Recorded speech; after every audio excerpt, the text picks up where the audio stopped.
हमारे साथ फ्रेम में जिला कृषि पदाधिकारी अनिल कुमार यादव जी हैं। हम देखते हैं कि जो पूर्वजों से हमारी कृषि की एक परंपरा है, धान, मक्का और गेहूं, ये तीन फसलें मुख्य रूप से भागलपुर ज़िले में होती है। लेकिन कभी हम देखते हैं कि खेतों की सिंचाई नहीं पहुंच पाने के कारण फसल पैदा नहीं हो सकती है, कभी बाढ़ आ जाता है जिसके कारण से फसल बर्बाद हो जाती है। तो इन सब फसलों के अलावा किसान जो है वो कोई दूसरी वैकल्पिक फसल की तरफ शिफ्ट क्यों नहीं होना चाह रहे हैं, या फिर क्या दिक्कत है, उसकी तरफ कैसे आएंगे किसान?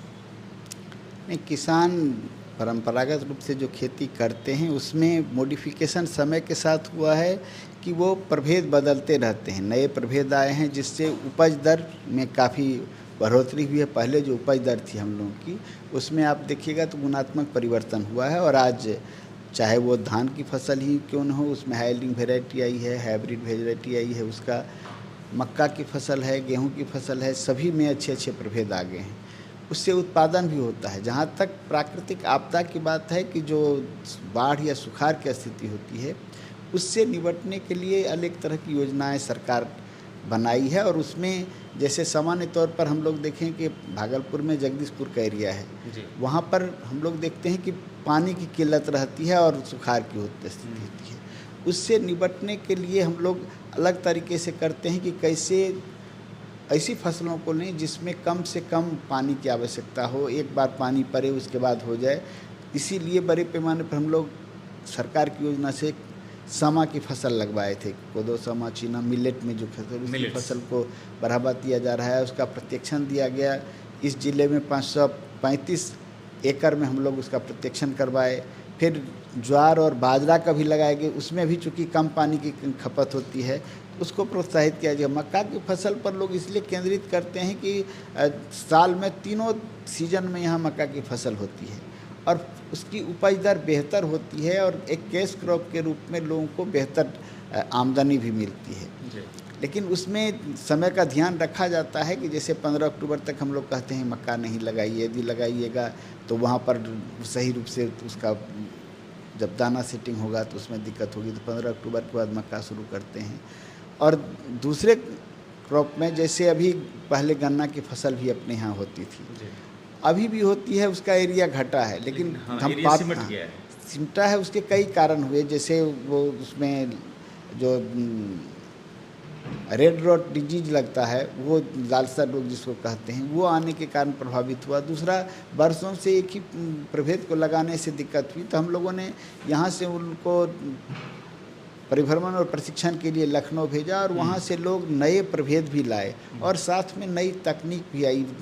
गन्ना की खेती में एक और समस्या आती थी कि गन्ना लॉज कर जाता था, जब बहुत बड़ा होता है तो गिर जाता है। अब नई तकनीक आई है कि रिंग मेथड से खेती करें, तो वो रिंग मेथड से खेती करने पर उसमें होता है कि एक साथ गोलाकार में बंच में दे दिया जाता है उसको, और वहाँ पर जब लगता है तो जितने कल्ले निकलते हैं उसके उस सबको एक समूह होता है। साथ में दूसरा लाभ होता है कि बगल का स्पेस मिलता है जिसमें उसमें वायु का संचरण भी होता है, और वो जब बड़ा होता है तो उसको एक साथ हम बांध देते हैं, एक दूसरे के सपोर्ट में आ जाने से वो गिरता नहीं है फिर। तो ये गन्ना में हम लोग किए हैं कि उसी तरह से और सारे चीज़ों में सालों भर आमदनी कैसे बढ़े, उसके लिए अभी सरकार ये कर रही है कि जब सामान्य तौर पर देखेंगे हम लोग तो हम लोग के बीच में दलहनी और तैयारी फसल का रकबा समय के साथ घटा है, और कुछ लोगों के मन में ये भ्रांति हो गई कि जो ज़मीन उपजाऊ नहीं है उसमें हम यदि चना मसूर लगाएं तो ज़्यादा अच्छा है। अच्छा सर, दूसरे राज्यों में हम देखते हैं कि कृषि जो है वो उद्यमिता से जुड़ रहा है, यानी कि कृषि ऐसी कर रहे हैं किसान जिसमें बहुत सारे पैसे आते हैं। बिहार में इस मामले में थोड़ा सा लगता है कि अभी धीमापन है, रफ्तार थोड़ी धीमी है। किसान को कृषि से अधिक आय हो या फिर कृषि को उद्यमिता की तरफ से एक बल मिले, ये सारी चीज़ों को लेकर के क्या जोर होने वाला है और क्या तैयारी चल रही है सर?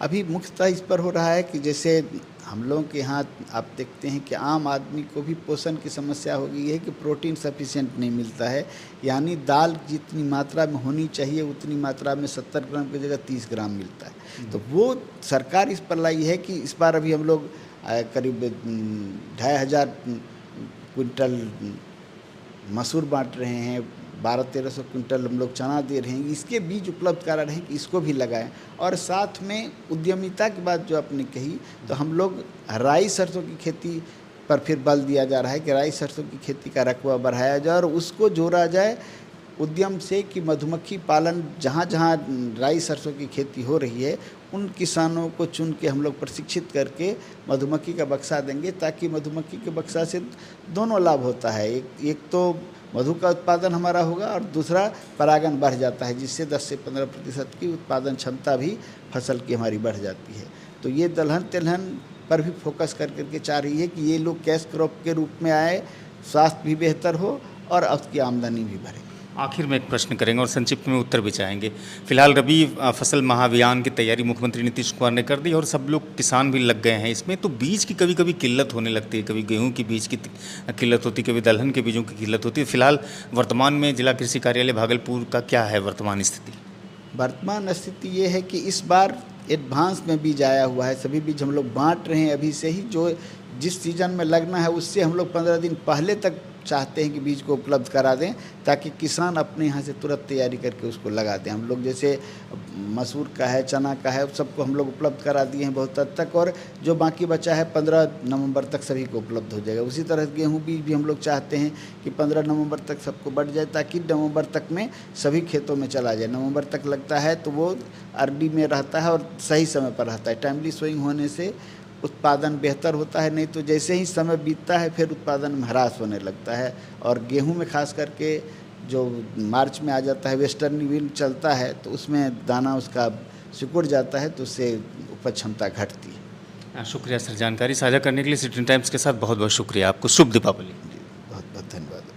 तो ये जिला कृषि पदाधिकारी थे अनिल यादव जी, जो कह रहे थे कि नए नए प्रभेद आए हैं और किसान को पैदावार भी अधिक मिली है। उद्यमिता की तरफ भी कृषि को जोड़ा जा रहा है, किसान भी इस तरफ आ रहे हैं और आने वाले समय में बेहतर एक कृषि का विकल्प हो सकता है मिलेट्स भी, जो कि जगदीशपुर के प्रखंडों में इसका कहीं ना कहीं एक तरह का प्रयोग किया जा रहा है। फिलहाल ये वीडियो आपके लिए अगर अच्छी लगी हो, रोचक हो, तो आप इसको अधिक से अधिक शेयर कीजिए और इस बातचीत को आप जहाँ कहीं भी देखते हैं तो लाइक और फॉलो जरूर कीजिएगा। शुक्रिया।